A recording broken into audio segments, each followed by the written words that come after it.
একটা ডেপুটেশন দিতে পারতেন, একটা লিখিত দিতে পারতেন।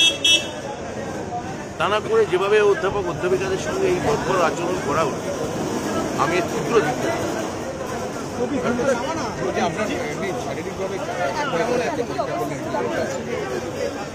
শারীরিকভাবে ঠিক আছে বললাম। আমার অনেক প্রফেসররা শারীরিকভাবে সত্যি আহত হয়েছে। আমার খোঁজ নেওয়ার আগে আমার যারা অধ্যাপক অধ্যাপিকা আছে তাদের আপনারা বাইট নিন, খোঁজ নিন, দেখবেন অনেকে সত্যিকার সিরিয়াসলি আহত। আমার যেটুকু বলা সংগঠনের প্রধান হিসেবে আমি সেইটুকুই আপনাদের বলছি। প্রচুর প্রফেসরকে আজকে মারা হয়েছে, শারীরিকভাবে নিগ্রহ করা হয়েছে। অগ্নিসংযোগ হয়েছে শিক্ষা বন্ধু সমিতির অফিসে, আপনার কনভয়ে বা তারপরেও থাকা একাধিক গাড়ি ভাঙচুর হয়েছে। আমার গাড়ি ভেঙে দিয়েছে, আমার সিকিউরিটি ধরে মেরেছে, অনেক আরো যারা গেছিলেন অনেকেরই সিকিউরিটি ছিল তাদের মেরেছে। আমি বারবার আমাকে উপাচার্য বলেছিলেন ক্যাম্পাসে পুলিশ ডাকার জন্য, আমি পুলিশ ডাকতে রাজি হইনি, কারণ আমার মনে হয়েছিল যে আলোচনার মাধ্যমেই কথা হতে পারে, কিন্তু এরা আলোচনা চাইছে, এরা প্রভোগ করতে চাইছে, এরা একটা নৈরাজ্য চাইছে। তা নৈরাজ্য যদি চান সেখানে তো আর কোনো তবে ডায়লগ হয় না। আমি সবাইকে বুঝতে পারি, সব মিলিয়ে মিশিয়েছি। এসএফআই কিন্তু আমাকে আলাদা করে দেখা করেছে এবং তারা আমায় ডেপুটেশন দিয়েছে। তাদের কেউ ওদের মধ্যে ছিল কিনা সেটা আমি বলতে পারবো না। আমার ইতিমধ্যে অধ্যাপক সংগঠন মানে ওয়েব প্রপা তারা যাদবপুর থানায় গেছে।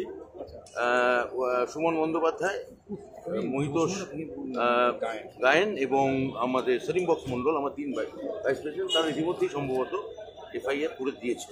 ধুমধুমার পরিস্থিতি হয়ে আছে এখনো যাদবপুরে। আপনি আসার পর যখন এখানে আসলেন এখনো পর্যন্ত অভিযোগ যে তাদেরকে বাধা দেওয়া হচ্ছে, আপনাদের বললাম তো আপনাদের যে কেন এটা করছেন ওটা আমি জানি না। মানে তৃণমূল কংগ্রেস যাদবপুরে যেতে পারবে না, ওয়েব কুপা একটা এজিএম করতে পারবে না, তৃণমূল ছাত্র পরিষদ সংগঠন করতে পারবে না, এটা কি গণতন্ত্র?